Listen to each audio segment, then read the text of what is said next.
Vamos já começar.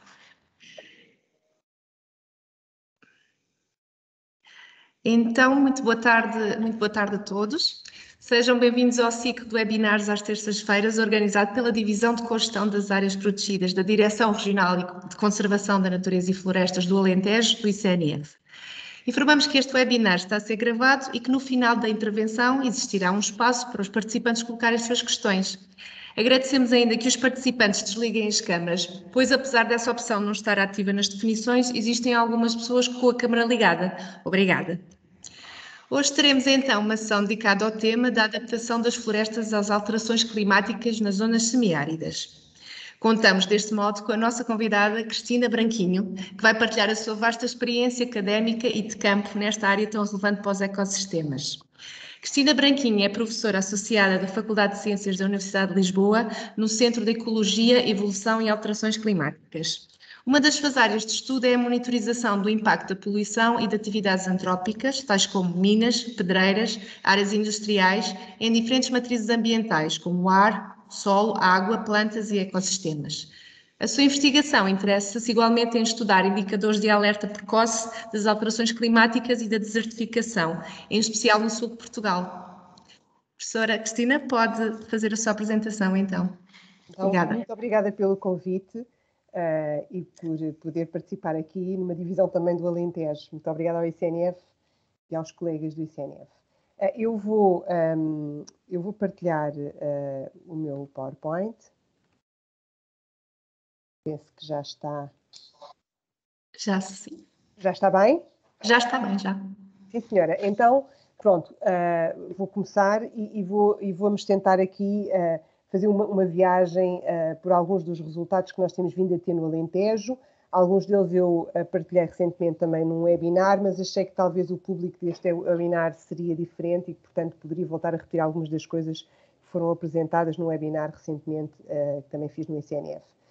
Então, primeiro que tudo, queria só referir aqui que na fotografia aparece aqui alguns colegas, obviamente, a fazer perfis de solo no meio do Alentejo. E, portanto, esta fotografia foi escolhida pelo João Carlos Farinha, mas, na verdade, representa algum do trabalho de campo que nós fazemos no Alentejo e com uma atividade muito simpática, fazer, portanto, buracos de 1 metro para podermos fazer perfis de solo. É sempre uma atividade interessante e descontraída, como se pode ver aqui. Então, eu começava por colocar aqui um ponto que é o seguinte. Na Terra,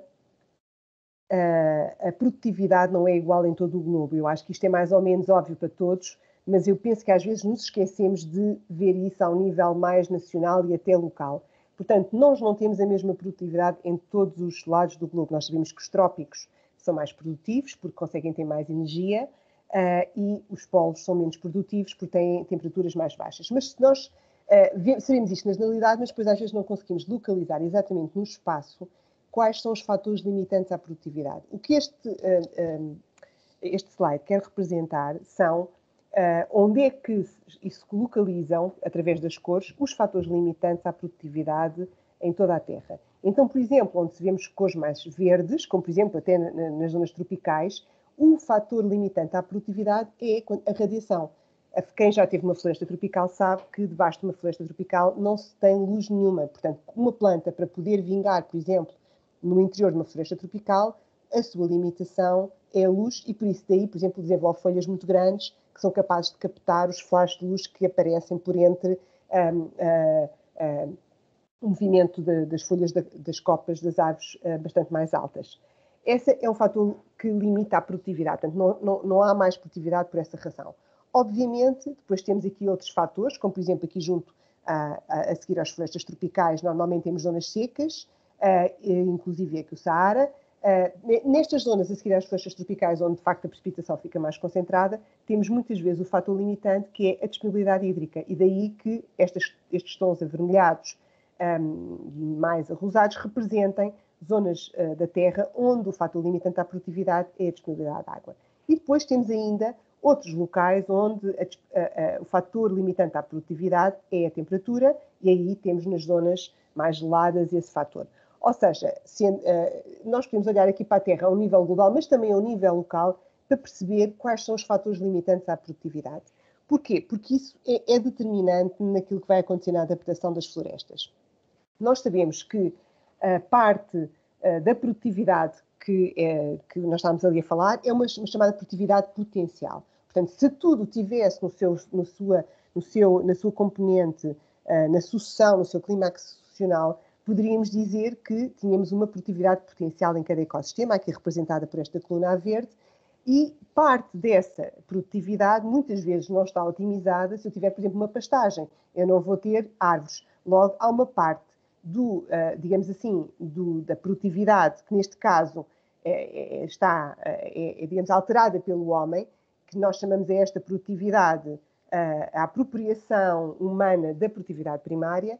Parte desta produtividade é, por exemplo, efeito da mudança do uso do solo. Se eu cortar uma floresta, se eu tiver uma pastagem em vez de uma floresta, eu vou ter menos produtividade por uma alteração do uso do solo, representada aqui por esta chaveta, Land Use Change, aqui a apropriação da produtividade pelos homens.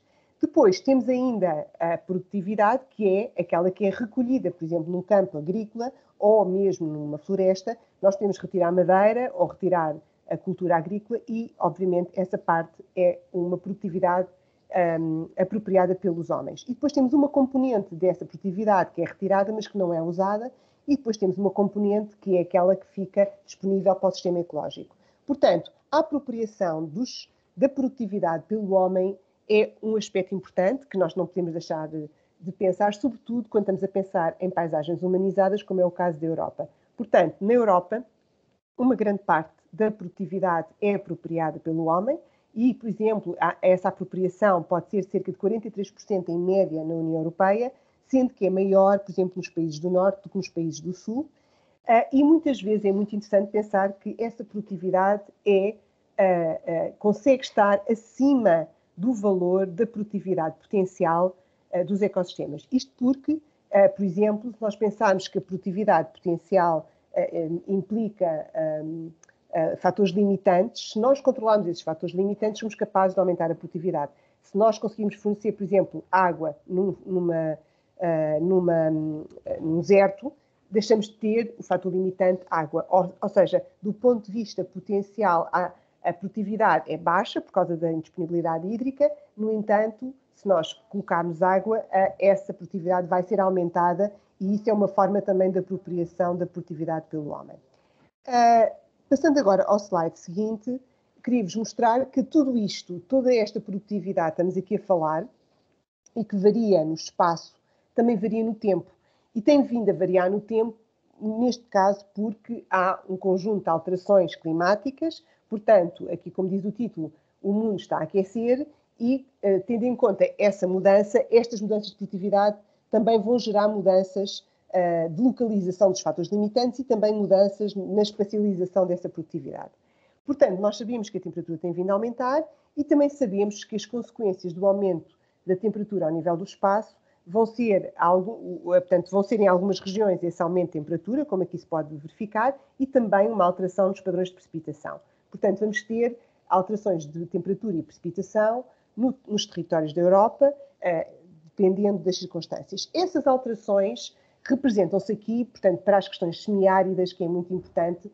Estas alterações da temperatura e da precipitação não são só alterações na temperatura e na precipitação, porque, por exemplo, nós podemos ter muita chuva num ambiente mais quente, a evaporação dessa água vai ser maior. Portanto, muitas vezes, quando estamos a falar de ambientes semiáridos, portanto, ambientes onde há, normalmente, por definição, falta de água, portanto, o fator limitante é a disponibilidade de água, e nesses ambientes, quando falamos de clima, tendemos a usar uma variável que é a aridez, que no fundo é uma conjugação da precipitação e da temperatura, uma vez que ela reflete universalmente melhor as questões da produtividade. Reparem, num sítio que está frio, se chover, não vai haver tanta evaporação da água, mas se a mesma chuva, mesma quantidade, mesmo volume de água chover noutro local, mas tiver temperaturas mais elevadas, ela vai evaporar e vai evapotranspirar mais depressa. Portanto, o que acontece é que a aridez permite-nos comparar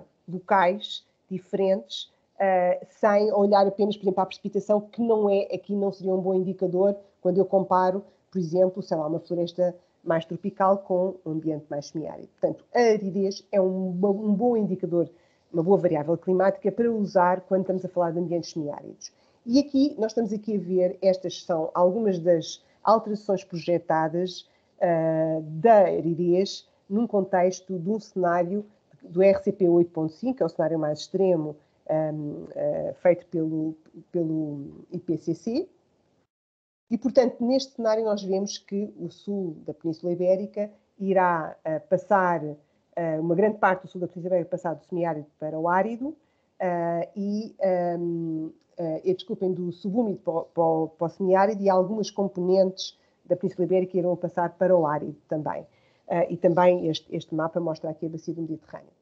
E em Portugal? Ora, em Portugal nós não temos, por enquanto, projeções da aridez neste contexto, mas podemos olhar para aquilo que foi o passado. Então, à esquerda nós temos um mapa da classificação da aridez dos anos 60 aos anos 90, em que se vê, por exemplo, as cores a vermelho são as tais cores classificadas em semiárido, onde o fator limitante à produtividade é a disponibilidade de água, e temos a laranja, as zonas secas subúmidas, onde são zonas de transição. E depois a azul, temos as zonas úmidas, onde o fator limitante à produtividade já não é necessariamente a água.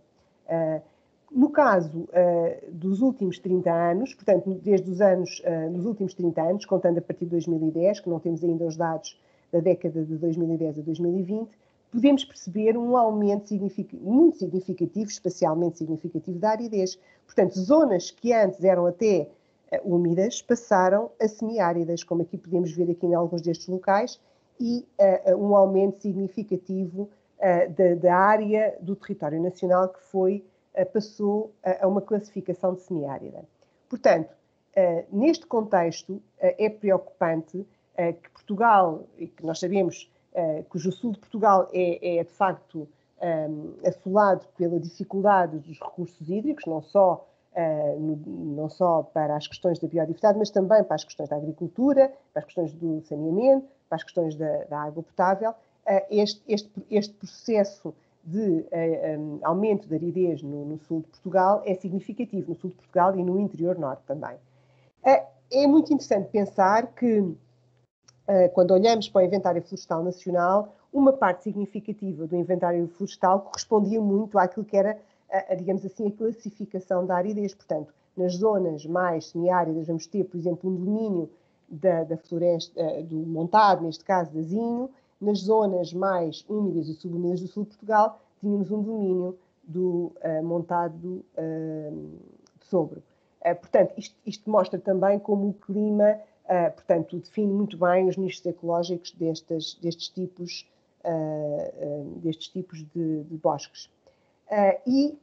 Quando nós estamos aqui a falar de alterações climáticas e quando queremos perceber o efeito destas alterações climáticas nos ecossistemas, mas também na biodiversidade e também como medidas de adaptação, não chega a falar de temperaturas, porque quando nós falamos de temperaturas, não estamos a falar apenas de efeitos que não se podem comparar. Por exemplo, eu não posso comparar o aumento de 2 graus num deserto ou o aumento de 2 graus num ecossistema, por exemplo, montanhoso. Eu não posso comparar o aumento de 2 graus na Serra da Estrela com o aumento de 2 graus no Saara. Não são a mesma coisa. O aumento de 2 graus na Serra da Estrela pode levar, por exemplo, ao desaparecimento da neve, pode levar, por exemplo, à transformação da neve, o que implica uma mudança drástica no ecossistema quando isso acontece. Enquanto que, se calhar, um aumento de 2 graus num ecossistema já com temperaturas muito elevadas não implica substancialmente, por exemplo, uma adaptação específica dos seres vivos que lá estão. De facto, é o mesmo que nós pensarmos, por exemplo, num lago. Se nós, num lago calcário, por exemplo, sofremos chuvas ácidas, vamos ter um efeito de tamponização e para a mesma quantidade de chuvas ácidas não vamos ter uma mudança tão consequente no lago como se, por exemplo, tivéssemos um lago granítico, onde a mesma quantidade de chuvas ácidas iriam causar um decréscimo significativo do pH e uma alteração de toda a comunidade. Portanto, não chega a medir a temperatura. Não chega a medir a temperatura nem a precipitação. As variáveis climáticas são muito importantes e são, obviamente, formas de nós avaliarmos como é que o clima está, mas não chegam para inferirmos acerca nem das consequências nos humanos, nem nas consequências dos ecossistemas e da diversidade. Porque cada ecossistema, dependendo da sua resiliência, dependendo da sua estrutura, dependendo até da sua diversidade, vai responder de forma diferente. Portanto, nós precisamos de saber estudar estas questões ao nível dos ecossistemas. E isso é grande parte da minha investigação. A minha e do grupo que trabalha também comigo e onde trabalhamos todos, em que tentamos encontrar medidas, digamos assim, nos ecossistemas que nos permitam inferir acerca da estrutura e do funcionamento desse ecossistema. Então, é mesmo quando nós vamos ao médico e fazemos análises. Quando nós vamos ao médico e fazemos análises, não vamos logo fazer ressonâncias magnéticas. Primeiro, se calhar, fazemos umas análises mais simples, mais gerais, as análises ao sangue. Se virmos que o colesterol está elevado, os triglicéridos estão elevados, se calhar vamos fazer um outro tipo de exame que nos permita perceber melhor o que é que está a passar. Portanto, nós temos um conjunto de indicadores básicos na saúde humana, assim também como nós imaginamos para os ecossistemas, que são charneira, que nos permitem avaliar diferentes estruturas no ecossistema ou diferentes funcionamentos, diferentes processos, e usamos esses indicadores para perceber o estado de saúde, de integridade do ecossistema. E a partir do momento que detectamos uma alteração, podemos então perceber o que é que se passa melhor, fazendo outro tipo de análises mais caras, porque o ecossistema é demasiado complexo e nós não podemos medir tudo, porque não saímos dali e era, de facto, era impossível do ponto de vista da relação custo-benefício poder fazer isso. Então, no fundo, grande parte do nosso trabalho é olhar para os ecossistemas e tentar encontrar estes indicadores ecológicos que nos dão esta informação quantitativa acerca do funcionamento dos ecossistemas e que podem ser modeláveis, portanto, que nós possamos prever. Ou seja, se nós relacionarmos uma driver, uma força motriz com esse indicador, podemos daí delinear uma relação matemática, por exemplo, e também é importante que estes indicadores, por exemplo, integrem o espaço e ou o tempo, conforme aquilo que queremos medir, e que sejam, por exemplo, fáceis de comparar a outras escalas. Por exemplo, não seja só um indicador para aquela terra ou para aquele espaço, que seja um indicador que nós possamos fazer um benchmarking, por exemplo, com outros países ou com outras regiões, dependendo do que estamos aqui a falar. Então, uma das coisas importantes em ecologia atualmente é que nós sabemos que, com o efeito das alterações climáticas, nós corremos o risco de mudanças não lineares e de mudanças sem retorno, mudanças irreversíveis. O que é que chamamos a isto? Normalmente, os ecossistemas têm uma certa resiliência, uma certa resistência, mesmo quando há uma mudança, eles muitas vezes não mudam, mas também têm resiliência, ou seja, perante uma perturbação, como por exemplo o fogo, respondem regenerando, mas podem, a partir de um determinado limiar de perturbação, podem não recuperar. Portanto, deixam de ter, chamamos aí ao valor, portanto, é esse valor a partir do qual eles não recuperam, nós chamamos essa capacidade, até lá é a capacidade de resiliência, a partir dali não tem resiliência. Mas, quando nós, por exemplo, estamos, imaginem, a aumentar a temperatura, e vamos imaginar que no eixo do X aqui temos a temperatura, e temos, por exemplo, aqui a abundância de uma determinada espécie, à medida que aumentamos a temperatura, estamos, por exemplo, a diminuir essa espécie. Isto é o que chamamos uma relação linear. Também, quando, neste caso, por exemplo, voltávamos a diminuir a temperatura, aqui no eixo do X, se voltássemos a diminuir a temperatura, a espécie voltaria a ficar abundante. Isto é uma relação linear, gradual, em que nós vemos o processo a acontecer. O problema é que nos ecossistemas, exatamente por causa da resistência, a maior parte dos processos são não lineares e têm um limiar. Ou seja, nós estamos a aumentar a temperatura e, por exemplo, imaginem, a uma determinada taxa, essa taxa mantém-se, o decréscimo da temperatura, mas uma pequena mudança na temperatura vai causar uma dramática mudança no ecossistema, que passa de um regime A para um regime B. Por exemplo, de uma floresta para matos, em que já não é possível ter uma floresta. E, portanto, quando passamos de um sistema para o outro, perdemos serviços de ecossistemas, perdemos produtividade e perdemos capacidade do próprio sistema. Portanto, ficamos menos ricos com esse sistema. E estas mudanças não lineares são as que nos preocupam, porque é muito difícil, muitas vezes, depois retornar para ter energia suficiente. E os custos desses retornos são normalmente muito caros. Pronto. Aqui, mais uma vez, há muitos ecossistemas, e é muito difícil em muitos ecossistemas, nós conseguimos recuperar todos os processos. Os ecossistemas são muito complexos, têm muitas variantes, dependem de um conjunto de muitas espécies e é muito difícil, não sermos capazes de recuperar. Muitas vezes o que acontece é que, às vezes há mesmo um colapso. Nós, como estávamos aqui há bocadinho a falar da temperatura, por exemplo, voltamos a temperatura outra vez atrás, o problema é que o sistema não volta outra vez para este valor alto onde estava aqui. O sistema volta para outro estádio de onde já não é capaz de sair. Portanto, neste caso, nós temos um colapso.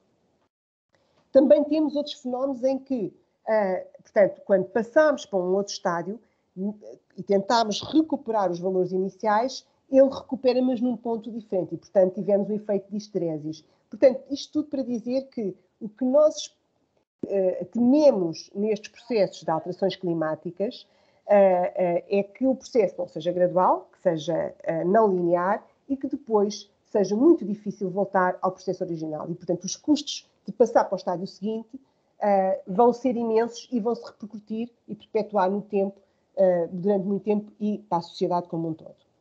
E então, aqui o que eu vos queria também mostrar de alguma forma era olharmos um pouco para aqueles trabalhos que temos feito no Alentejo e que possam dizer, ok, isto é tudo muito giro, é tudo teórico, mas como é que isto se põe na prática, não é? Como é que isto se faz na prática? Ora bem, normalmente os processos nos ecossistemas são processos a longo prazo, não são processos curtos. Infelizmente, sei lá, por exemplo, o ciclo da água é um ciclo curto. Agora, há ciclos como o ciclo do solo e a reciclagem do solo ou de uma floresta que são centenas de anos e não é fácil nós conseguirmos observar numa geração essas medidas. Por isso é que em ecologia existe também a natureza de alguns dos trabalhos, chamados trabalhos de longo prazo, que implicam escalas temporais de mais de 30 anos, onde nós podemos seguir os processos mais lentos, onde nós podemos observar estes processos, portanto, usando metodologias e tecnologias relativamente atuais. Portanto, esses trabalhos, como vocês imaginam, em Portugal não são nada fáceis. Não é fácil nós termos um projeto de investigação, um projeto de acompanhamento, muito menos temos um conjunto de projetos seguidos que nos permitam fazer estudos a longo prazo. No entanto, por sorte, tivemos essa oportunidade de fazer um trabalho durante 20 anos de observação da abundância e diversidade de líquenes nas zonas do Alentejo, perto da zona de Castro Verde. E o que acontece é que fomos capazes de acompanhar essa diversidade ao longo dos anos, por outras razões, e aproximadamente em 2010 surgiu, entre 2005 e 2010, que nós observávamos, fazíamos uma observação de 5 em 5 anos, foi possível verificar uma mudança dramática na comunidade de líquenes. Nós mudámos para os líquenes epífitos. Os líquenes epífitos têm um interesse muito, muito grande. Porquê? Porque são organismos que dependem apenas da atmosfera, dependem da atmosfera para a sua nutrição e para as suas variáveis, nomeadamente, por exemplo, para a quantidade de água.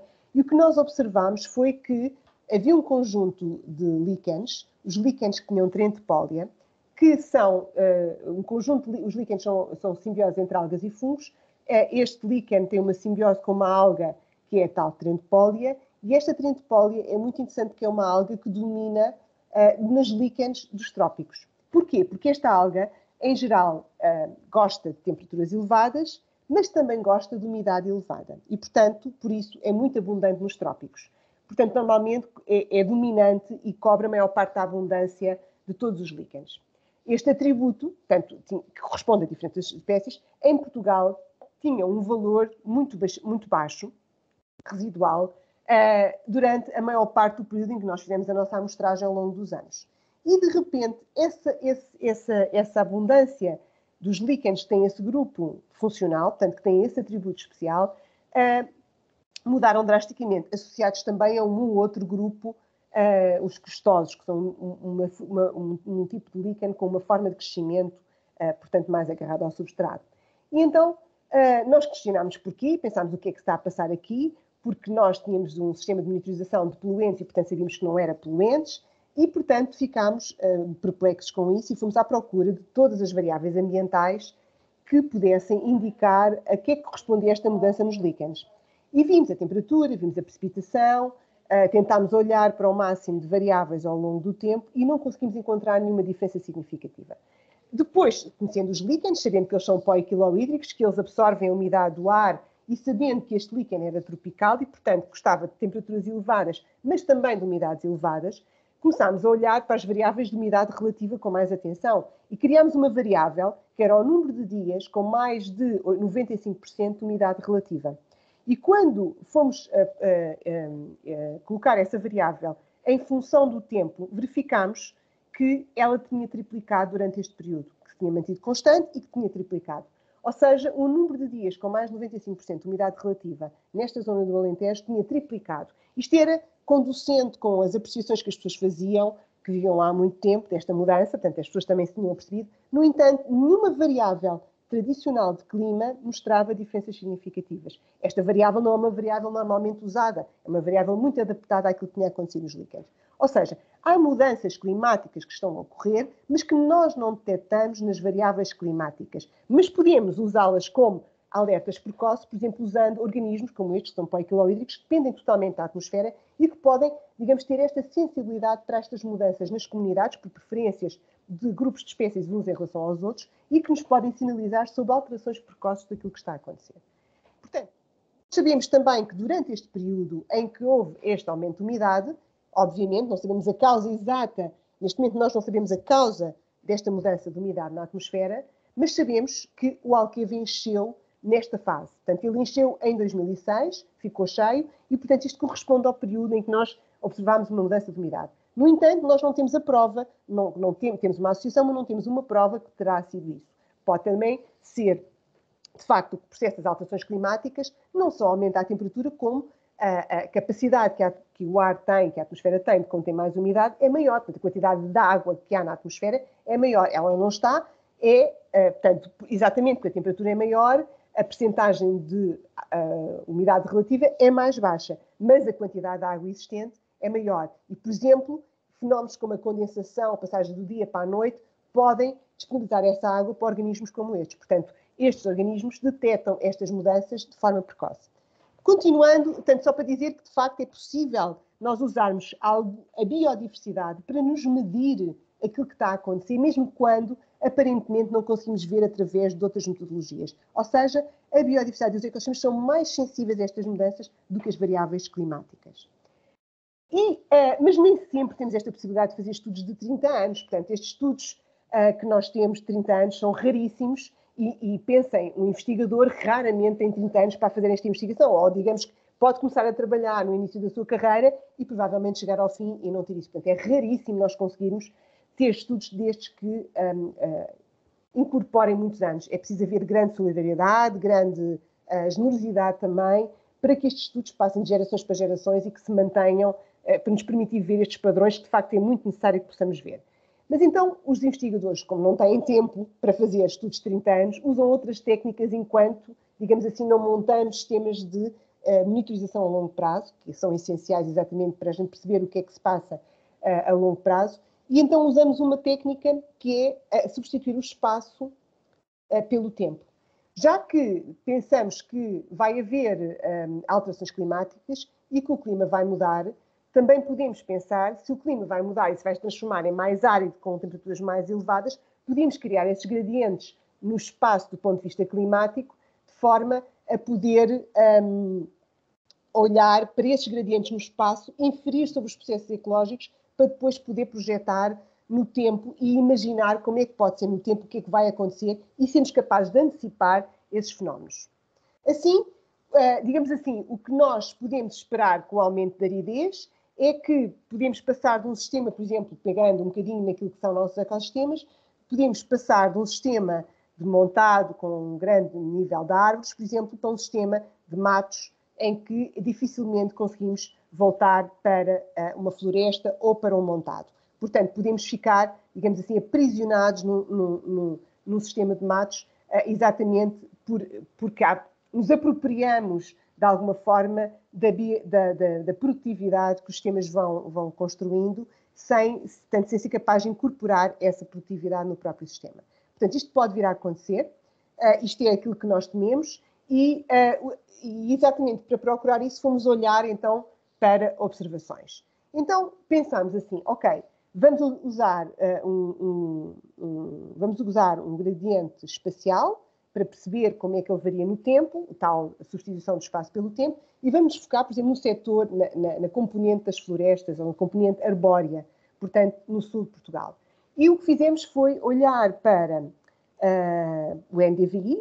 O NDVI é uma medida do satélite que indica a produtividade vegetal. Neste caso, é a produtividade vegetal que estava lá, portanto, a standing produtividade existente naquele momento, resultante naquele momento.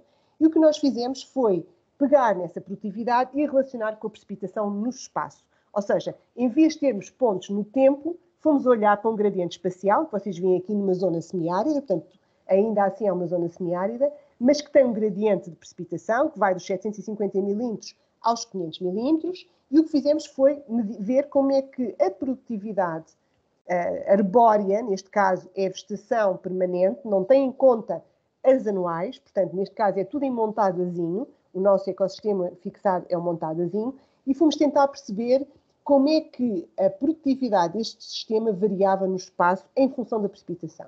E o que é que observamos? Que aqui, portanto, entre os 750 milímetros e os 600 milímetros, digamos que a produtividade varia muito, mas em termos médios ela não varia. O que quer dizer que todas estas mudanças podem ser devidas, todas estas variações que nós aqui observamos, podem ser devidas ao solo, à gestão, à orografia, a todas as outras coisas que vocês imaginam que podem influenciar a produtividade de um sistema de montadazinho, mas não à precipitação. Ou seja, o valor, a relação com a precipitação, não se verifica. No entanto, a partir dos 600 milímetros, o fator limitante é claramente a água. Ou seja, nós temos uma relação da produtividade com a disponibilidade de precipitação. Ou seja, é impossível aqui conseguir mais produtividade do que aquela que cá está por causa da precipitação. Portanto, não podemos mudar isso. Ou seja, por muito que a gente queira, mesmo que otimize a nossa produtividade ao melhor nível, vai ser difícil aumentarmos a produtividade. E o que acontece é que esta área, que nós estamos aqui abaixo dos 600 milímetros, que nós chamamos um tipping point no espaço, um threshold, um limiar, ou seja, é um limiar a partir do qual, claramente, o montado dazinho vai sofrer de baixa produtividade devido à falta de água, disponibilidade hídrica. Essa zona no espaço caracteriza-se aqui, por exemplo, nesta região. Ou seja, nós conseguimos projetar estes pontos no espaço. Só que, com as alterações climáticas e com as alterações nos padrões de precipitação, o que se espera é que este espaço aumente com o tempo e que atinja outras regiões.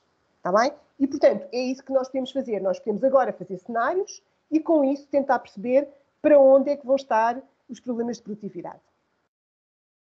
Fizemos isso também em relação ao espaço e ao tempo, portanto, andámos a tentar procurar como é que no espaço variava, por exemplo, a mortalidade. Nós olhámos para uma variação de 20 anos dentro daquilo que era o montadazinho, e estas zonas mais a vermelho mostram onde houve mais mortalidade de montadazinho ao longo de 20 anos, portanto usámos este valor, e também fizemos isto ao longo do tempo, ou seja, olhámos para os pontos no tempo e podemos observar aqui algumas zonas onde existem algumas mortalidades no espaço.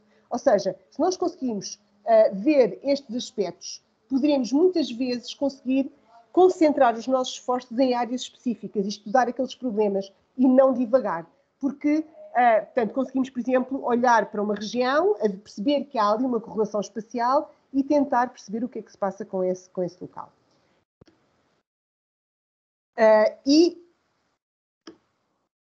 Agora parece que ficou encravado. Ok? Portanto, isto foi no que toca às questões da floresta. Portanto, nós temos estado a usar as estratégias de satélite e temos mais trabalhos, mas não dá para apresentar tudo. No que toca à vegetação herbácea e arbustiva, nós fizemos vários trabalhos, alguns deles também usaram satélite, porque nós conseguimos distinguir a produtividade das herbáceas da produtividade das arbóreas e, portanto, conseguimos fazer essa distinção, mas aqui neste caso o trabalho que eu vos ia mostrar é um trabalho feito de diversidade.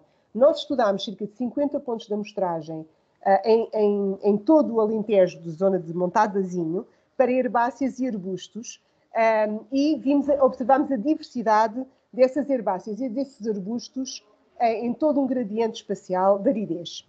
E vimos que havia alterações no comportamento dos padrões de diversidade funcional, exatamente a um tipping point, havia também um tipping point de aridez, que aproximadamente correspondia ao mesmo valor de precipitação que nós tínhamos ali observado na parte arbórea, ou seja, cerca de 0,5 de aridez, mas que na verdade correspondia mais ou menos àquela mesma região, onde nós temos uma mudança da estrutura do ecossistema do ponto de vista da diversidade funcional, que se reflete por si só também na prestação dos serviços de ecossistemas. Assim, nós, sabendo que temos uma alteração na diversidade funcional de espécies, aqui, vamos ter diferentes processos nos ecossistemas. Se vamos ter diferentes processos nos ecossistemas, vamos ter diferentes prestações de serviços. Portanto, estas zonas foram mapeadas aqui no mapa, nesta região, sendo que esta zona mais a vermelho é aquela que apresenta menos diversidade funcional, ou seja, menos prestação de serviços de ecossistemas.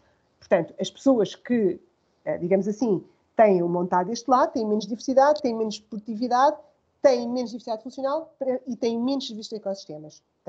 Portanto, não há igualdade e não há, digamos assim, neste caso, os sistemas não têm os mesmos níveis de produtividade. Portanto, mostrando que também há tipping points e que, mais uma vez, no espaço, eles não são lineares, como aqui se demonstram, nem eram lineares também no caso da floresta. Ou seja, nós temos lineares que neste momento correspondem a territórios que nós conhecemos todos, que são muito áridos, como a Mértola, a zona de Mértola, etc. No entanto, essas áreas vão tender a aumentar no espaço. Portanto, provavelmente, estas áreas vão aumentar no espaço e vão chegar a outros territórios. E ainda uma outra componente da vegetação que raramente é medida ou que é vista, que são as crostas biológicas de solo. Ora, quando nós caminhamos para zonas com mais aridez e nos espaços entre vegetação herbácea e arbustiva, encontramos sempre uma estrutura de crostas biológicas de solo que correspondem a líquenes, briófitos e algas cianobactérias que existem nos solos e que, por exemplo, ocupam os desertos. Se vocês pensarem no deserto da Namíbia, em qualquer deserto do mundo que não esteja perturbado, existem crostas biológicas de solos. Portanto, existem organismos que aí conseguem vingar e que têm natureza poiquilobídrica. Isto é um exemplo da proporção do aumento de crostas biológicas. Isto é um gradiente feito que incluiu as zonas do Alentejo, as zonas da Sardanha e as zonas também das zonas do Colorado nos Estados Unidos. Portanto, tentámos fazer uma proporção e, se vocês repararem, aqui tem a proporção de arbustos e herbáceas em função da proporção de crostas biológicas de solo, em termos de cobertura, e o que vocês veem é claramente um shift, portanto, é uma alternância, ou seja, à medida que vamos caminhando para níveis de maior aridez, portanto, aqui já estamos nos desertos, vamos diminuindo a proporção de arbustos e herbáceas e vamos aumentando a proporção de crostas biológicas de solo, que sendo fundamentais para proteger o solo da erosão e aumentar a própria infiltração da água e também contribuir com o sequestro de carbono e azoto para aqueles locais. Claro que, quando nós queremos recuperar estas regiões, estas zonas, são zonas em que demora muito tempo. Quando as crostas biológicas de solo são perturbadas num deserto, podem demorar 30 ou mais anos a recuperar.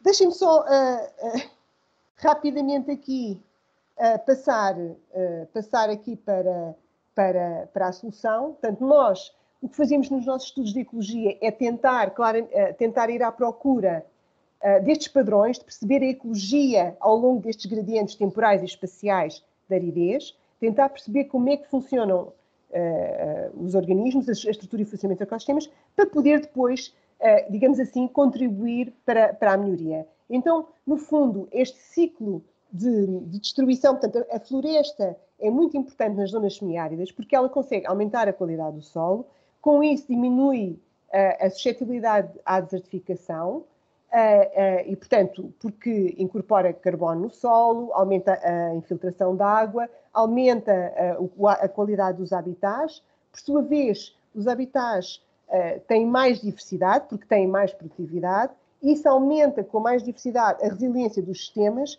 ao termos também sequestro de carbono via vegetação, mas ao mesmo tempo temos a regulação climática feita pelas florestas. As florestas reduzem a temperatura dos ecossistemas. Temos uma contribuição para a regulação climática e isso permite mitigar e adaptar. Portanto, a floresta mitiga, porque sequestra carbono, e adapta, porque melhora a regulação climática, às alterações climáticas. E em muitos dos nossos locais de Portugal, em que não há, portanto, não há uma utilização agrícola, por exemplo, dos territórios, a melhoria da floresta e a melhoria, digamos assim, do estado da floresta é uma boa medida de adaptação. E é uma boa medida de resiliência também do próprio sistema. Portanto, vai melhorando a qualidade do solo e também a qualidade climática de regulação. Portanto, as zonas envolventes ficariam todas com melhor qualidade. E, portanto, essa sendo uma estratégia, é importante nós pensarmos como é que podemos melhorar as florestas do futuro, sabendo que as condições vão piorar à medida que o tempo vai passando.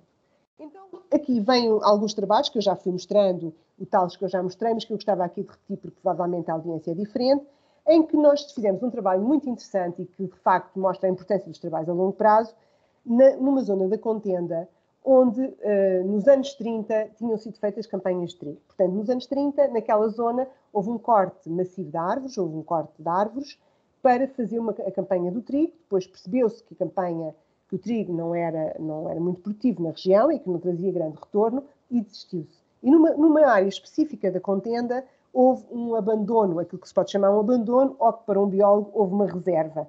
Portanto, construiu-se uma reserva onde não houve nenhum tipo de gestão, não houve fogos, não houve plantações, não houve nenhum tipo de maneio e digamos assim, o espaço foi deixado à natureza. Portanto, foi devolvido à natureza de alguma forma. E nessa região, isto era só uma imagem em 1965 da contenda, como vocês veem, era muito mais de arborizada. Depois houve vários projetos de arborização e, portanto, as paisagens foram mudando. E nesses projetos de arborização houve locais onde se tentou fazer reflorestações, mas que foram sempre mal sucedidas. Portanto, por exemplo, vamos fixar aqui nestes dois pontos, que um foi tentado em 95 e depois em 2010, foi feita uma reflorestação exatamente na mesma área e, em nenhum dos casos, nenhuma das condições foi bem sucedida. E, de facto, nós temos de ter cuidado porque os recursos são poucos, nós somos um país pobre e não podemos correr os riscos de gastar dinheiro onde ele não faz sentido, não é? E então, isto levantou-nos estas questões que nos permitiu estudar muito bem esta região. Então, nessa reserva integral, que foi deixada, digamos assim, à natureza, ao seu percurso, nós temos a sorte de haver um voo feito nos anos 40, na altura da Segunda Guerra Mundial, por ingleses que voaram na fronteira com Espanha e que, aqui na zona da contenda, nos permitiu fazer uma sequência de mais de 60 anos de ver como é que a floresta tinha regenerado. E o que nós vimos era, nesta região, vocês vão vendo, é sempre a mesma região, e que, com a idade das imagens vai melhorando, vocês veem aqui alguns pontos que nós seguimos e que fomos contando o aparecimento das árvores e fomos calculando a cobertura que havia de azinheiras, neste caso. Como vocês estão a ver, isto são duas zonas, uma vertente virada a norte e uma vertente virada a sul. Portanto, foi aqui que nós fizemos o nosso trabalho. Quando nós olhamos para as coberturas das árvores, verificamos uma coisa muito interessante. Na zona sul, portanto, onde há maior exposição, onde a variável potential solar radiation, ou radiação solar potencial, é mais elevada, nós não tínhamos praticamente árvores nenhumas. Esta imagem, temos muitos matos, muita esteva e poucas árvores, pontualmente poucas árvores. Portanto, a cobertura arbórea era baixa. E à medida que esta variável, a radiação solar potencial, que é a quantidade de sol que chega a um determinado local por via da topografia e das sombras, portanto, tem a ver com uma medida que não quantifica a radiação real, mas quantifica a radiação potencial, caso não houvesse nuvens, por exemplo. E, portanto, esta região que é muito mais exposta e, portanto, que durante o verão e durante a maior parte do ano recebe maior quantidade de radiação e por isso tem temperaturas mais altas e por isso tem umidades relativas mais baixas, não tinha praticamente árvores. No entanto, o ponto oposto era que havia quase árvores a cobrir tudo, como vocês podem ver aqui. E isto era um gradiente à medida que nós íamos reduzindo a radiação. Ou seja, nós aqui tínhamos 58 de radiação, íamos diminuindo e quando chegámos aos 13 tínhamos praticamente vegetação do lado norte. Ou seja, claramente isto é apenas uma montanha, no mesmo macroclima, a precipitação é a mesma, a temperatura é a mesma, mas as condições microclimáticas são muito diferentes. E, de facto, não é a mesma coisa ter árvores do lado norte de uma montanha e ter árvores do lado do sul de uma montanha. Portanto, aparentemente, a natureza foi muito simpática com o lado norte da montanha, mas não foi nada simpática com o lado sul. Aqui houve regeneração natural, aqui não houve regeneração natural. Portanto, nós conseguimos modelar isto e transformamos esta cobertura é traduzida por um modelo que tem em conta o tempo e esta variável de topografia da radiação solar e com isso nós conseguimos ter um modelo que explica praticamente toda a cobertura que ali está.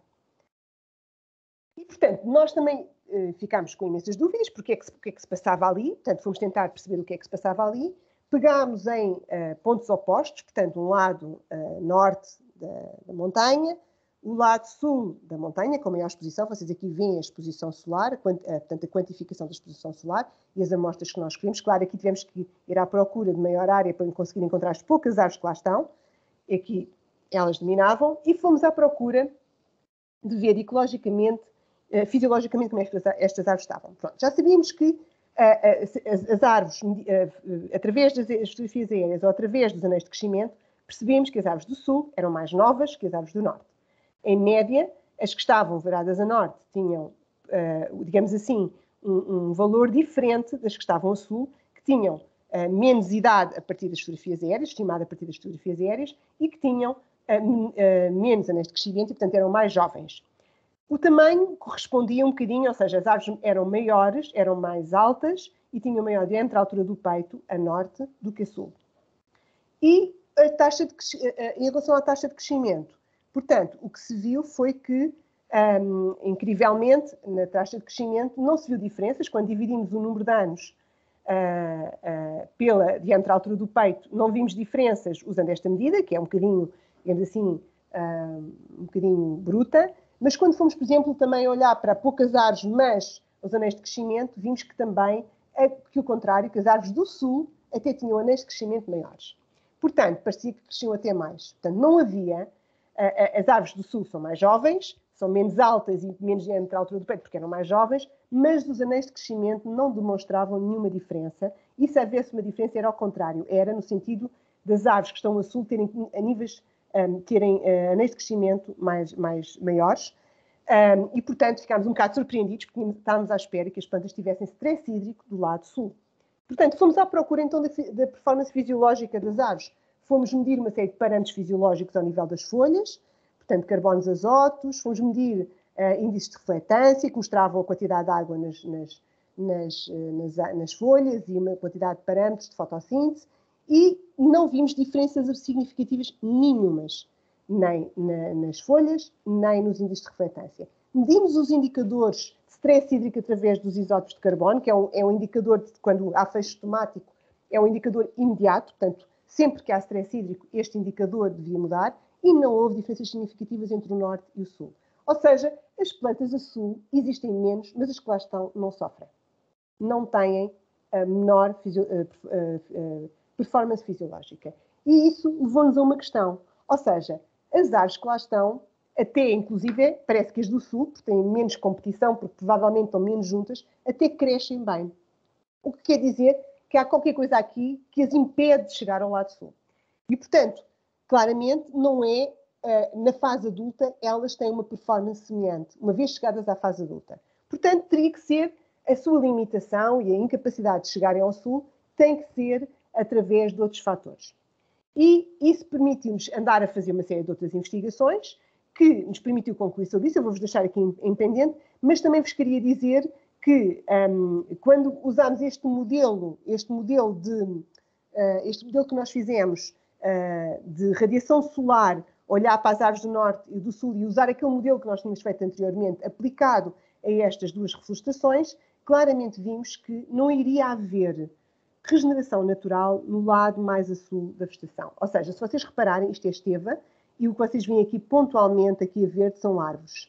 Portanto, se vocês repararem, isto era um modelo de estimativa que nós tínhamos, ao fim de 60 anos, se houvesse regeneração natural, era assim que iria estar, e o que vocês veem, depois de duas plantações seguidas, não houve sucesso. E não houve sucesso porque não há condições microclimáticas para as árvores sobreviverem a sul. Nós não sabemos porquê, mas não há condições microclimáticas. A norte nem é preciso plantar, porque naturalmente elas vão regenerar. Portanto, não é preciso gastar dinheiro em plantações. A sul, se quisermos ter árvores, temos que perceber o que é que se passa a seguir. E foi isso que a gente foi fazer. Fomos tentar perceber o que se passava a sul. Já agora, este modelo que nós fizemos para a zona da contenda neste momento, está a nível nacional para todas as áreas de distribuição montadas in e de sobre. Portanto, nós já fizemos um modelo que tem uma relação a toda a escala, com, digamos assim, duas escalas, a escala regional e a escala local. E, portanto, temos modelos para as duas, para a Sobreira e para a Azinheira, para toda a zona semiárida de Portugal. Portanto, sabemos exatamente onde é que há o potencial, a tal potencial destas árvores, está bem? E qual vai ser a produtividade que podemos atingir no seu máximo. Penso que este modelo pode ser muito interessante para novas plantações que se venham a fazer e saber o grau de input de energia que é preciso pôr nestas plantações que se venham a fazer. Mas ainda tentámos perceber o que é que se passava. Para isso fomos pegar em bolotas vindas de diferentes proveniências, de diferentes herdades, com diferentes níveis de precipitação. Portanto, herdade da Ribeira Abaixo, 631 milímetros, Montemor, por aí fora, e também bolotas que tínhamos do lado sul e do lado norte de duas herdades, na herdade da Coitadinha e na herdade da Ribeira Abaixo. Portanto, uma mais árida e outra mais úmida, aqui representados no mapa. E o que é que fomos fazer? Reparámos que quanto mais seca, é uma coisa que já se sabe, não é? Já se sabia, mas quanto mais seca, quanto menos precipitação, maior é a bolota. Quanto maior é a bolota, maior a taxa de germinação. Portanto, aqui o peso específico da bolota, como vocês veem, aumenta com menor precipitação e ela germina mais em condições controladas se vier de sítios mais secos. Portanto, as bolotas, a proveniência das bolotas é importante e aqui, se nós quisermos ter a certeza da germinação, da capacidade de germinação da bolota, podemos recolher bolotas em sítios mais áridos e transplantá-las para sítios mais úmidos, com a garantia de que o seu sucesso poderá ser maior. Aqui também fizemos uma outra coisa, que foi pegar em bolotas do lado norte e sul da tal montanha e tentar transplantá-las, invertendo, portanto, a tentar fazer um transplante de norte para sul e também de uma zona seca para uma zona úmida, ou seja, do tal herdade mais seca para a herdade mais úmida. E desta vez não fizemos em laboratório, ou seja, desta vez colocámos as bolotas no campo, numa caixa, como o dispositivo que vocês aqui veem, portanto não estavam exatamente no solo, mas foram colocadas em condições naturais. E o que aconteceu foi que o fator determinante já não foi o tamanho da bolota, mas sim a região para onde foi transplantada. Então, a capacidade de a germinação foi maior, mais uma vez, nas bolotas com proveniência do sítio mais seco, portanto, que tinham vindo da Coitadinha, do lado sul. Portanto, estas são as bolotas que tiveram maior capacidade de germinação, ok? Depois, seguidas das bolotas do lado norte da Coitadinha, que é a herdade mais seca, seguidas das bolotas do lado sul, da herdade mais úmida, seguidas das bolotas do lado norte, da herdade mais úmida. Portanto, a germinação continuou a seguir o processo de tamanho da bolota. No entanto, quando foi a sobrevivência, tivemos uma diferença. Ou seja, a sobrevivência foi exatamente ao contrário. As bolotas do lado sul da herdade mais seca, praticamente não ficou nenhuma.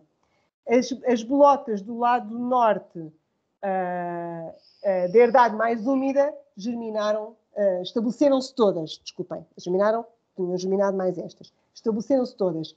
E, digamos, no lado sul da mais úmida e no lado norte da mais seca, tiveram um comportamento intermédio.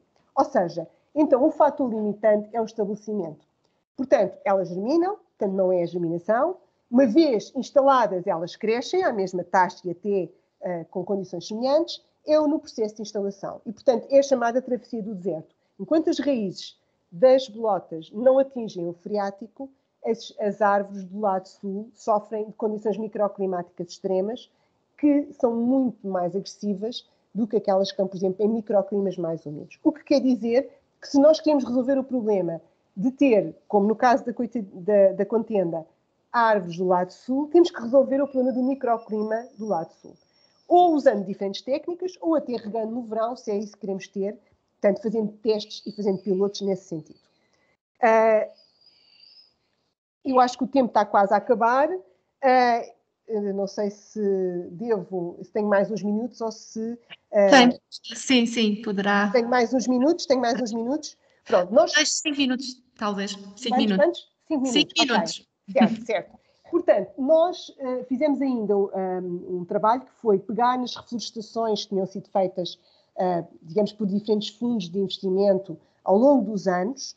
Fomos olhando para as diferentes fontes de financiamento e fomos tentar olhar para os serviços que essas plantações agora prestam atualmente, não necessariamente com o objetivo para o qual tinham sido feitas, que também, na verdade, muitos deles já não fazem sentido, mas perceber que as florestas que foram plantadas durante todos estes projetos, que sentido é que fazem agora. E para isso Fizemos mais uma vez sempre na zona semiárida, portanto, nas zonas onde tudo vai ser mais difícil e onde tudo é difícil, portanto, onde não se comparam, todos estes trabalhos não são transponíveis para o litoral ou para outras regiões de Portugal, não é comparável. Eu comecei por mostrar os fatores limitantes à produtividade e, de facto, aqui nós temos um fator limitante que é a água, e o que nós vimos foi que a maior parte das plantações que foram feitas e que têm interesse, digamos assim, ecológico, que possam interessar aos biólogos, foram feitas com sobreiros, com azinheiras ou com pinheiro manso. E, portanto, nós o que fizemos foi pegar num conjunto de plantações que eram dominadas por sobreiros, dominadas por azinheiras ou dominadas por pinheiros mansos, e tentámos perceber que serviços de ecossistemas é que elas prestam agora. Por exemplo, então fomos olhar para a capacidade de regeneração. De facto, não havia diferenças nas plantações que nós observámos, não havia diferenças, por exemplo, não havia diferenças no número de plântulas existentes. Não havia diferenças significativas entre os 3 tipos de plantações. Portanto, não havia uma plantação que fosse mais interessante que outra. Quando fomos olhar para questões como, por exemplo, a componente mais ecológica, por exemplo, a complexidade do habitat, portanto, quando nós olhamos para a complexidade do habitat, reparamos que as plantações de sobreiro eram as que apresentavam maior complexidade de habitat e continham mais diversidade, seguidas das plantações de azinheira e, por último, as de pinheiro manso. Depois, vamos perguntar como é que estava a produtividade. E, incrivelmente, porque estamos em zonas semiáridas e as pessoas ficam incrédulas com estes resultados, mas nós medimos as árvores. Eu penso que não há nenhum estudo semelhante com o número de pontos de amostragem que nós temos, cerca de 50, que permita, portanto, fazer essa comparação. O que nós vimos foi que os sobreiros, que são plantados, neste caso, não sob a forma de montado, mas de uma forma muito mais densa, apresentavam elevadas alturas e que não havia diferenças significativas entre aquilo que eram os pinheiros e as azinheiras. Portanto, mais uma vez, isto foi medido, foi medido no campo, nestes locais de amostragem. Mesmo que as percepções das pessoas sejam ligeiramente diferentes, estes foram os resultados. Relativamente à qualidade do solo, o que nós podemos dizer é que havia uma expectativa, digamos assim, uma expectativa que o pinheiro manso, pela quantidade de biomassa que produz, se traduzisse numa maior quantidade de biomassa nos solos, e a verdade é que isso não aconteceu. Portanto, digamos assim, a haver uma tendência seria as zonas de sobreiros, as plantações de sobreiros, mas não as de pinheiros. Portanto, não houve um aumento significativo da matéria orgânica no solo, que era mesmo ao fim de 30 anos de plantações. Portanto, o que é que nos permitiu isto ver? É que o que nós olhámos foi, não há uma grande vantagem nas plantações que se fez de pinheiro bravo, quer dizer, aumentou-se muito, pode-se dizer que sequestrou o carbono, mas, por exemplo, se agora se cortar aquelas árvores porque não têm função nenhuma, perde-se todo esse carbono, e aumentou-se o risco de incêndio, por exemplo, em determinadas regiões. De facto, as plantações de sobreiro, mesmo em zonas semiáridas, do ponto de vista ecológico, foram aquelas que apresentaram as melhores condições. E, incrivelmente, as árvores cresceram. Lá está, a cortiça pode não ser interessante, mas as árvores cresceram e apresentaram maior complexidade do habitat. A azinheira tem muitos problemas de instalação inicial, como já deu para ver, e que nós temos que melhorar com a investigação. Mas também apresentou resultados muito interessantes. Ou seja, acho que era importante mais estudos deste género, que permitissem olhar para aquilo que foram os sucessos a longo prazo das plantações que foram feitas. Uma coisa é a mortalidade das árvores nos anos a seguir, outra coisa é que serviço é que elas prestam e qual foi a trajetória que seguiram e o que é que nos interessa, digamos, no futuro neste contexto. E nós também, perante esta informação toda, fizemos workshops participativos, especificamente para o Conselho de Mértola, onde, após ter feito um plano de cenário, fizemos os cenários de alterações climáticas para Mértola, perante os cenários de alterações climáticas e com base em bibliografia, mais uma vez isto é uma outra área onde se pode fazer mais trabalho, e com base na bibliografia dos nichos ecológicos das espécies, nós fizemos aqui, digamos assim, isto é a precipitação, isto é a temperatura, fizemos mais ou menos aquilo que a bibliografia dizia sobre a capacidade que as espécies têm de tolerar. Claro, o sobreiro aqui diz que não aguenta mais do que 600 milímetros de precipitação. A verdade é que as plantações mesmo abaixo sobreviveram, Mas isto é o que a bibliografia diz e que eventualmente pode ser corrigido com mais estudos e atualizado. Ou podem-se fazer mais estudos para se perceber melhor os nichos ecológicos de algumas destas espécies e que, com base nestas espécies, foram pedidas às pessoas para construir cenários de alterações climáticas para o Concelho de Mértola. Então, o que nós fizemos foi desenhámos em mesas, que eram mesas em que tinham diferentes pessoas, desde agricultores, colaboradores do ICNF, ou das florestas, ou das empresas, ou investigadores. Portanto, sentaram-se a uma mesma mesa e perante um cenário que seria, por exemplo, lá está, plantações de monocultura de pinheiro manso, por exemplo, no Concelho de Mértola, aqui representado por os melhores solos a escuro, os solos mais pobres a claro, uma elevação, portanto, aqui isto é o corte com uma elevação, o lado norte, o lado sul e o Guadiana. Portanto, estavam representados com esta forma. As pessoas depois pegavam numa série de elementos e colocavam esses elementos para adaptar o território. E quando fizeram estas propostas, portanto, foram as pessoas que estavam em Mértola que fizeram estas propostas, colocaram, por exemplo, algumas espécies. Por exemplo, aqui temos a Ceratonia siliqua, uma espécie que, tendo em conta as geadas que vão diminuir na região de Mértola, poderíamos passar a ter alfarrobeira. Aqui também tínhamos, por exemplo, já não me lembro agora se isto eram sobreiros a norte, zinheiras a sul, algum pastoreio misturado com os pinheiros mansos, ou seja, fazia-se uma espécie de montado de pinheiros mansos em que se incorporavam algumas azinheiras e que se fazia uma zona de pastagem. Isto foi feito para N áreas, portanto, para zonas de pastagem mais intensivas. Fizemos por uma série de protótipos daquilo que eram as áreas, as tipologias de agroflorestal que existiam na região. Com isto, e está disponível online, as pessoas podem consultar e ler, e queria dizer que esta questão da adaptação nas zonas semiáridas é muito importante não esquecer que a desertificação, a biodiversidade e as alterações climáticas estão em conjunto e que as políticas deviam ser feitas no território incorporando estas três componentes. Ou seja, nós temos alterações climáticas que alteram o território, aumentam a suscetibilidade à desertificação, mas que nós podemos tentar combater, por exemplo, com a plantação, com a produção de floresta ou com a cobertura do solo, que mantém o carbono no solo, lá está, que sequestra carbono, que reduz o efeito das alterações climáticas, que aumenta a floresta, que faz a regulação climática e, portanto, é impossível. Nós podemos tentar resolver este trio ao mesmo tempo, em vez de termos políticas completamente independentes. Portanto, as políticas deviam, focadas nas zonas do semiárido em Portugal, deviam ter esta trilogia e deviam ser olhadas desta maneira. Com isto, só queria concluir e ficar disponível para perguntas, não dizendo muito mais nada, dizendo que no nosso grupo de investigação não só nos interessamos pelo semiárido alentejano, mas também temos vindo a trabalhar noutros países, no Brasil, e ter estado, e às vezes em Moçambique, também em zonas semiáridas do Moçambique, e, por exemplo, aqui nos famosas Velvícias, nos desertos do Namibe, em Angola, onde também muitas das coisas que acontecem nos semiáridos são comuns, são semelhantes em todas as áreas. Muito obrigada. Muito obrigada, professora. Abrimos então espaço para os participantes colocarem as questões. Pedimos que o façam, que o coloquem em mão para fazer de forma oral, que a coloquem em mão no ar e nós daremos voz e depois de seguida passaremos então às questões por escrito. Passamos então a essa fase. Já temos então aqui Catarina Palma. Vou-lhe só dar autorização para que possa falar. Boa tarde. Boa tarde, Cristina. Foi um prazer assistir à apresentação novamente. Tenho uma dúvida, portanto, eu tenho uma propriedade em Mértola, mesmo ali ao lado, a minha propriedade por acaso faz fronteira com o Concelho de Castro Verde. No Concelho de Castro Verde, como deve saber, existem restrições à florestação devido às aves estepárias que lá habitam, portanto há ali um habitat protegido.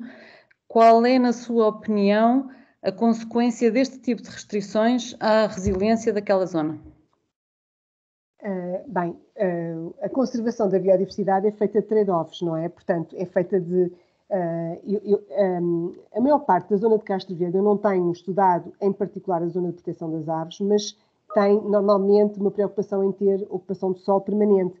Portanto, há uma ocupação permanente do solo E, obviamente, há um valor que são umas aves únicas que só existem naquela região e que precisam daquelas condições para existir. Portanto, nós podemos dizer que podemos rodear aquela região o melhor possível, mantendo aquela região com conservação. Portanto, na natureza não se quer homogeneizações, que é essa heterogeneidade. A heterogeneidade é um fator fundamental para a promoção dos habitats, dos microhabitats, dos nichos. Portanto, no tipo de paisagem que nós temos, uma paisagem muito humanizada, a heterogeneidade é um elemento fundamental para se manter a diversidade. E por isso, de forma nenhuma, sugeria que se arborizasse a zona de Castro Verde, portanto, só porque isso permitiria alguma regulação climática. Acho que isso pode também tentar fazer de outra maneira e acho que o valor de Castro Verde é um valor único. Agora, há muitos territórios onde isto se pode fazer, portanto, há muitos territórios onde se pode melhorar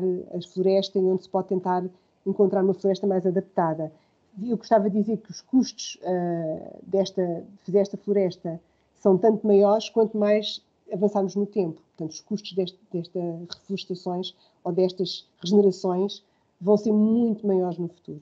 Portanto, muito maiores. Estas dificuldades de regeneração a sul vão ser mais dramáticas. Portanto, isto só acontece quando há verões em que há precipitação no verão, em verões seguidos. Portanto, as árvores, para conseguirem chegar com as raízes ao freático, vão ter que ter umidade suficiente nos períodos mais críticos, como o verão. Para isso acontecer, tem que haver verões úmidos e verões em que, de facto, as árvores, as plântulas não sofrem com a seca. E para isso cada vez vai ser mais raro. E, portanto, quanto mais difícil for essas condições, mais difícil vai ser termos, por exemplo, uma floresta que permita depois, e vá para transpirar e regular o clima. Portanto, eu diria que, digamos assim, as estepes são bem-vindas em Castro Verde e as aves de párias são também muito bem-vindas nessa região.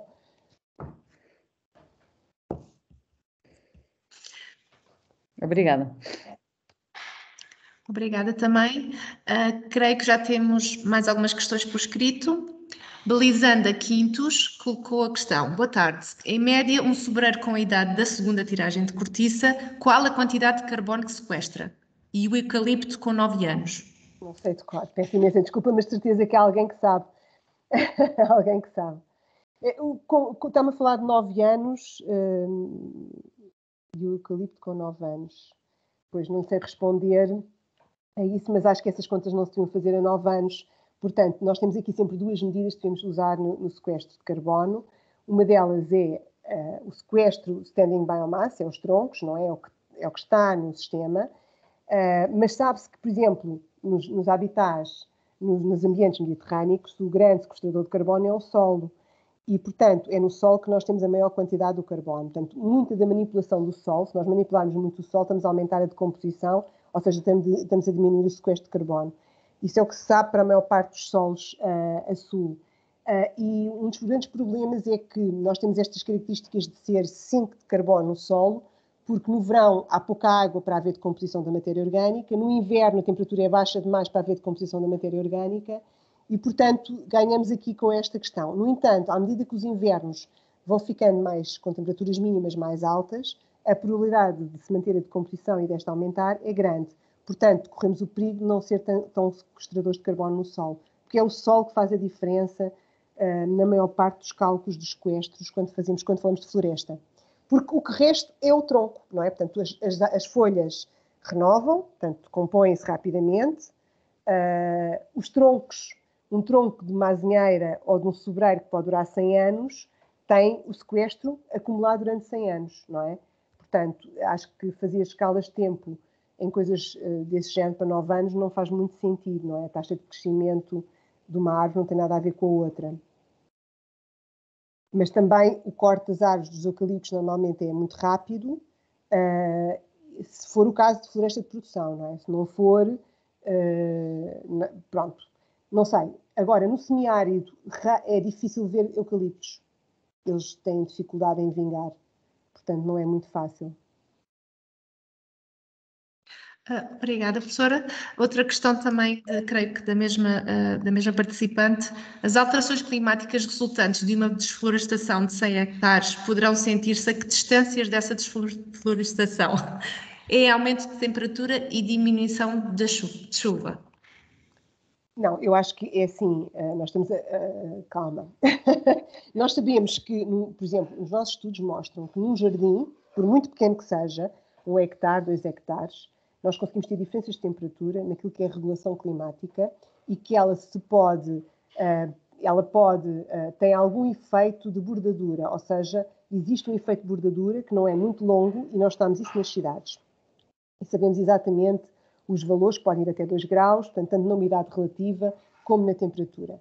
No caso das florestas, é um conjunto, portanto, a capacidade de tirar água do freático e de evapotranspirá-la e faz diminuir a temperatura do ar. Portanto, essa diferença faz sentido a larga escala.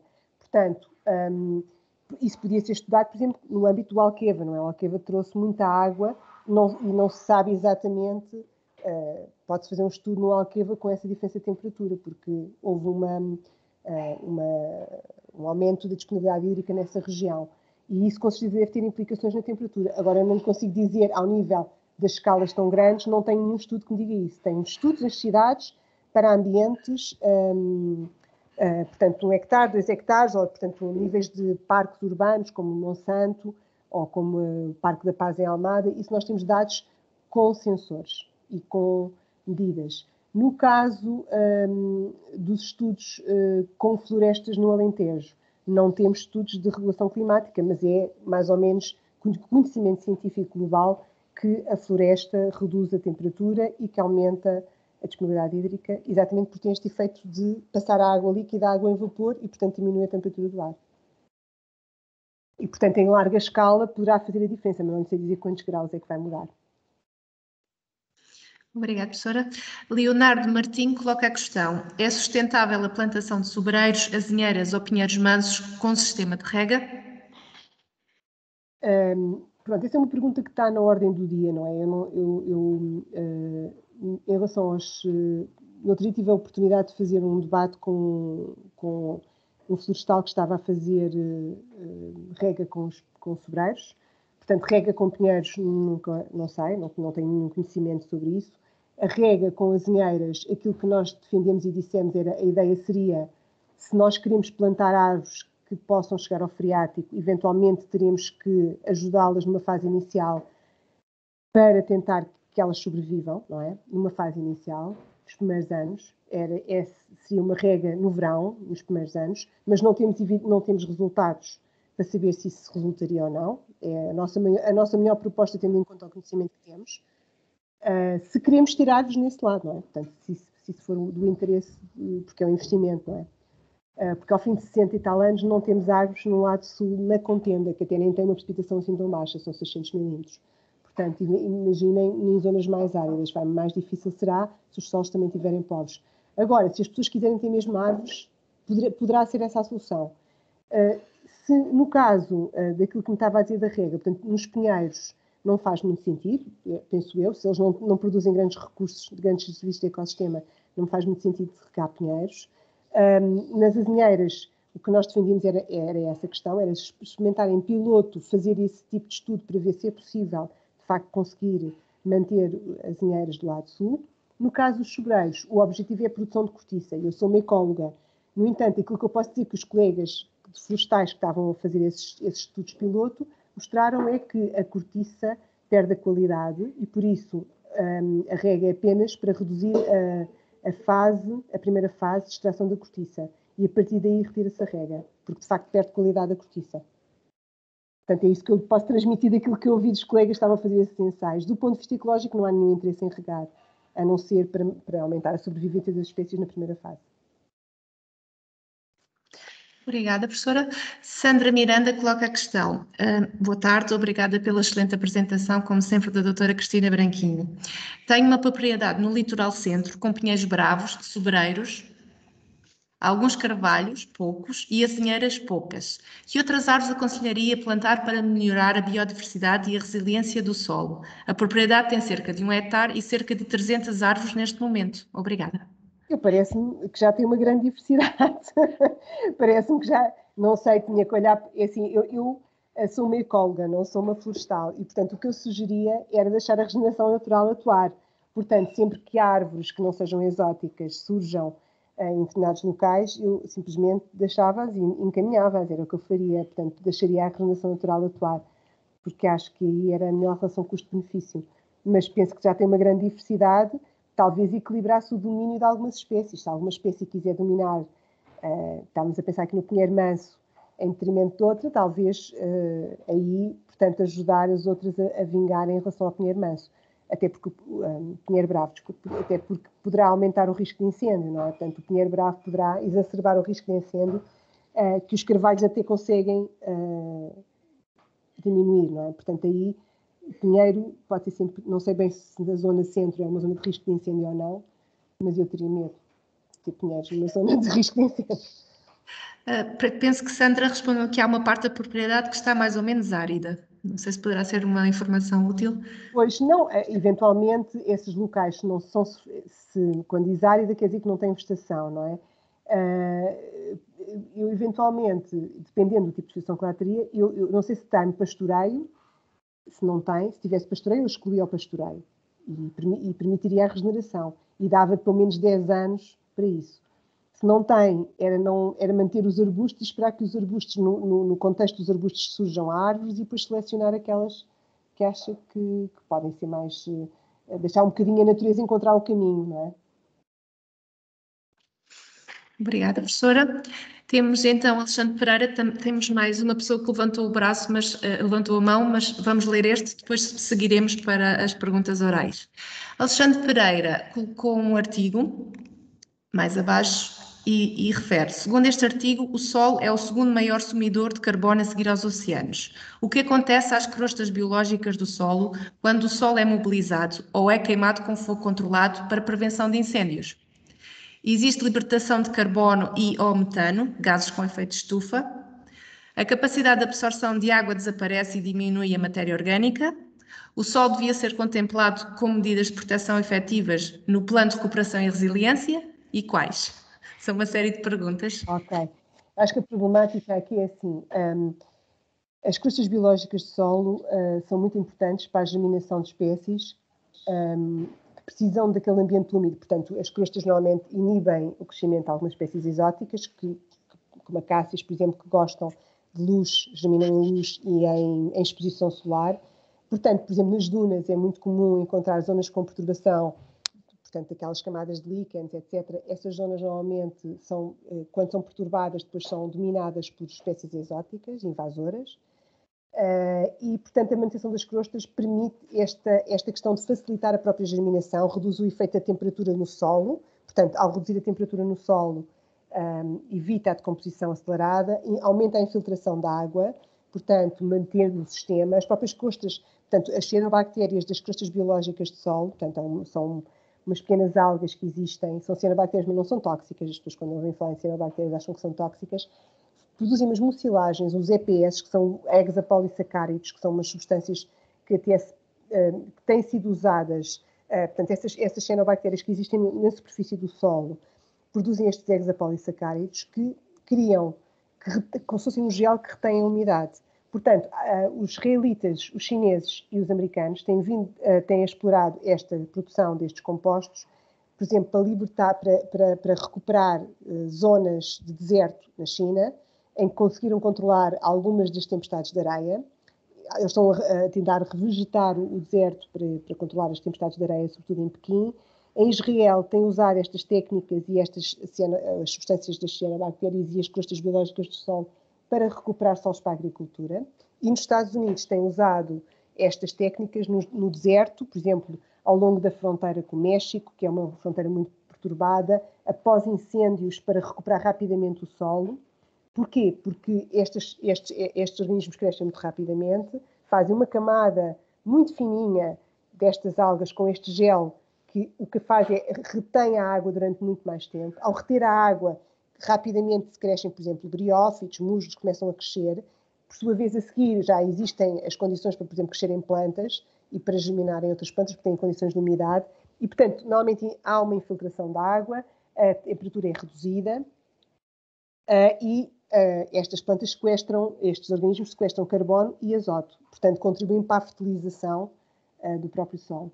no caso das crostas. No caso dos incêndios controlados, isto aqui é uma questão que se tem que avaliar. Eu penso que, como tudo na vida, não há bons e maus, e brancos e pretos. Há cinzentos, muitos cinzentos. E se um local tem um risco de incêndio tão grande, que vai arder de qualquer forma, não é? O fogo controlado pode ser melhor porque, não, por exemplo, o sol não atinge temperaturas tão elevadas como se fosse num fogo descontrolado. Portanto, se nós estamos numa zona onde não há um risco de incêndio por aí além, se calhar não faz sentido, não é? Portanto, acho que esses casos têm que se avaliar caso a caso, e, portanto, eu acho que, com isto eu não estou a defender o fogo controlado, estou só a dizer que em determinadas situações em que, de facto, o risco de incêndio seja muito grande, ponha em causa vidas humanas, ou que seja quase uma inevitabilidade, isso pode ser uma solução para evitar esses danos.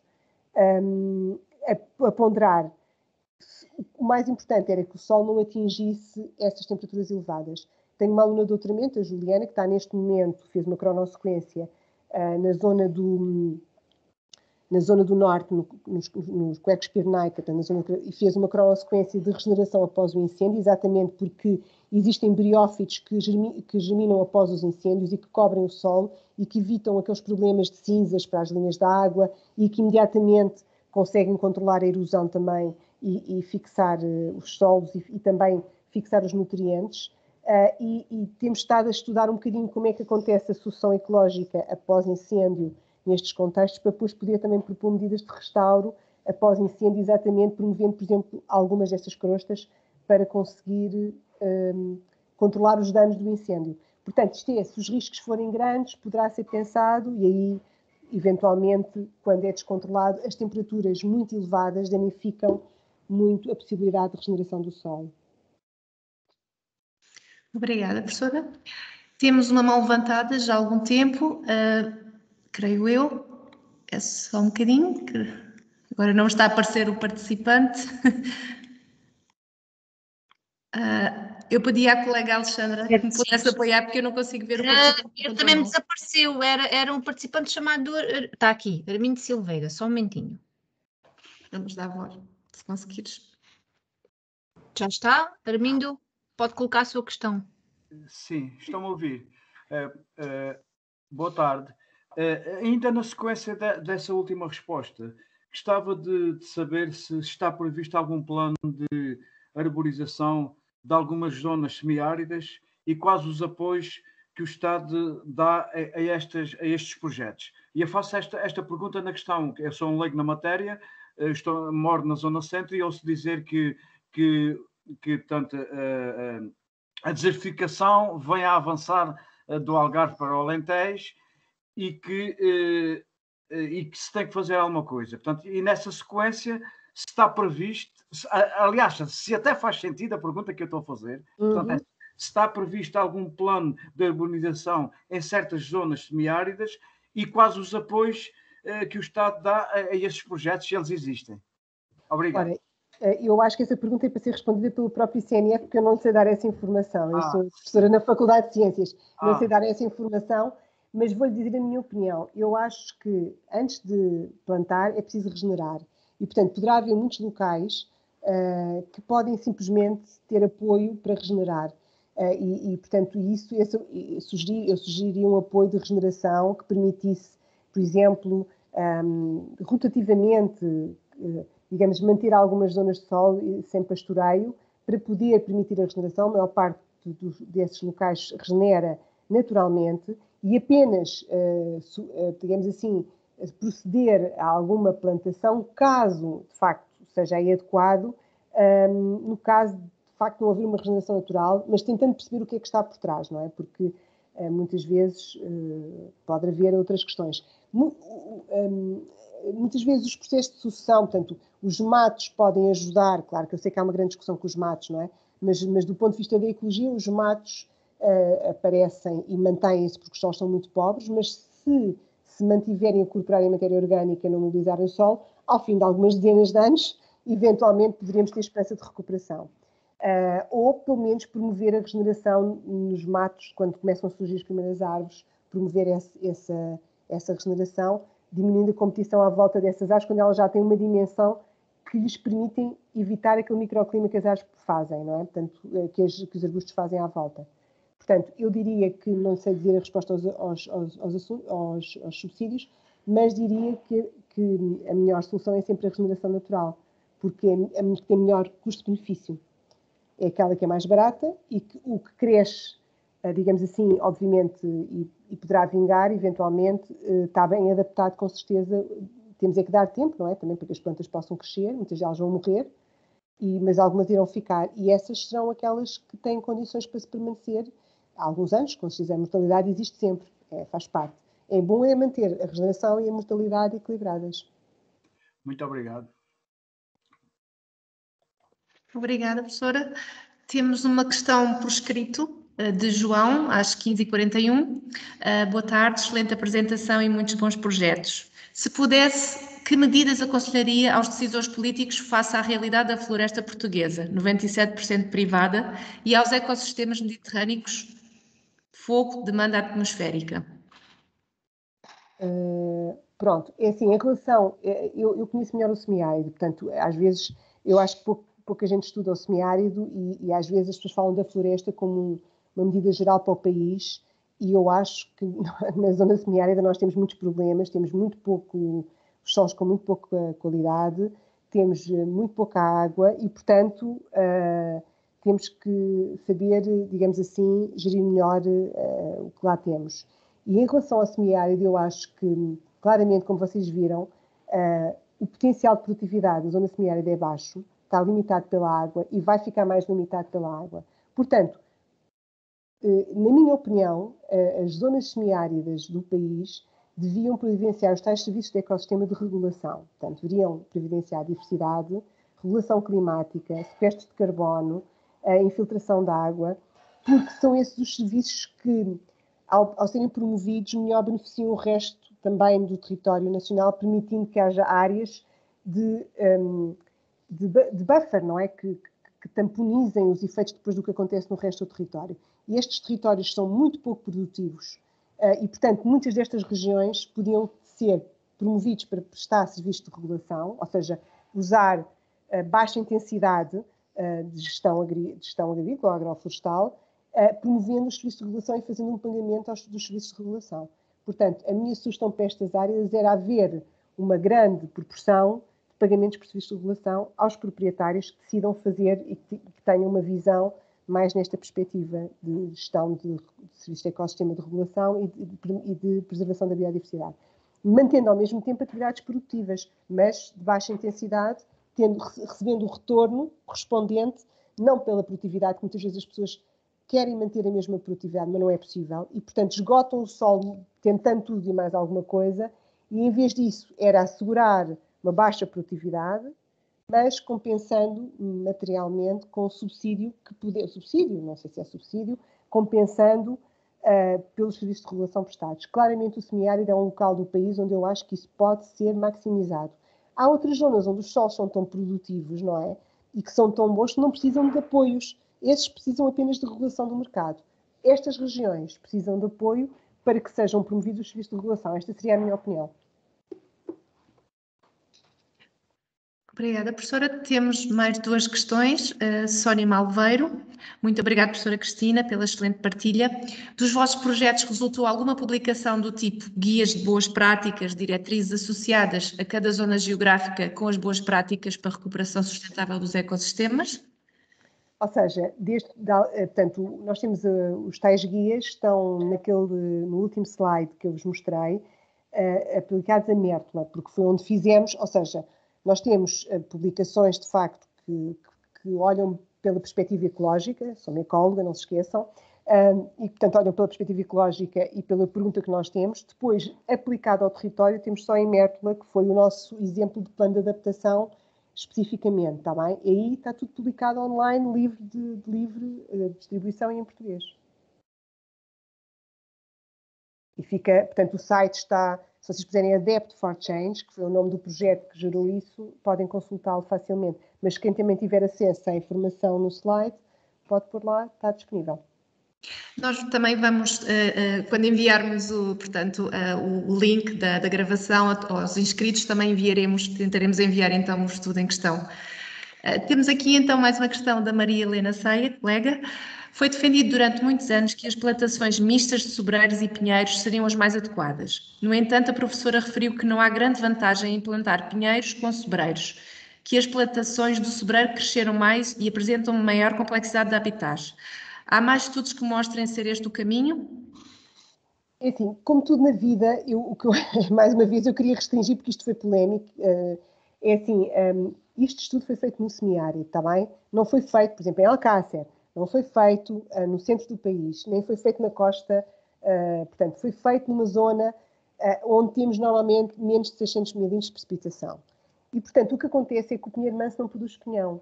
E o que está a acontecer é que muitos desses locais, ao fim de 20 anos, e, portanto, terem recebido os subsídios de plantação, não têm propriamente uma utilidade para as pessoas, não providenciam serviços de provisionamento. E como eles também não providenciam serviços de regulação, ficam um bocado inúteis. E a conclusão que nós chegámos foi que o investimento nesses outros de sobreiro, mesmo que não tenham interesse para a cortiça, apareceram do ponto de vista ecológico, dos tais serviços de regulação melhores, porque o pinheiro manso não produz pinhão, portanto não conseguimos ter retorno económico por essa via. Mas a madeira também não é muito preferida, portanto também, muita gente também, a venda da madeira não rende aquilo que os proprietários gostavam que rendesse. Portanto, ficamos sem serviço de provisionamento. Não correu bem, não é? Essa ideia. Portanto, restam-nos os serviços de regulação e esses não são promovidos pelo pinhal. Portanto, matéria orgânica no solo não é aumentada com isso. Eu acho que isso até é um bocadinho até empírico, porque as pessoas conseguem perceber que as agulhas de pinheiro não se compõem facilmente neste tipo de solos. Portanto, é preciso, para haver composição, é preciso haver os micro-organismos certos, é preciso haver as condições certas. E, portanto, não houve uma incorporação da matéria orgânica nos solos e também o habitat não foi o mais adequado para a biodiversidade que lá está. Portanto, a minha opinião, depois de ter aqueles resultados, é essa. Nós, em Portugal, que eu saiba, não existe mais nenhum trabalho que tenha avaliado as reflorestações ao fim de 30 anos, mas em Espanha há, e os resultados são semelhantes aos nossos. Obrigada, professora. Creio que acabou agora mesmo. Exato, mais uma questão de Alexandre Pereira. A precipitação é limitante em relação à ocorrência da azinheira e em relação à temperatura. Existe algum intervalo de temperatura que não favoreça a ocorrência da azinheira?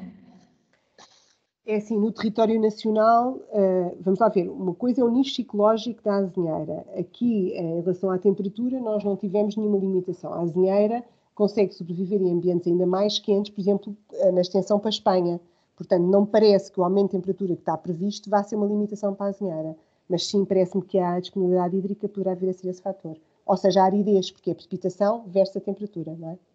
Ou seja, o efeito da temperatura sobre a precipitação e sobre a disponibilidade hídrica.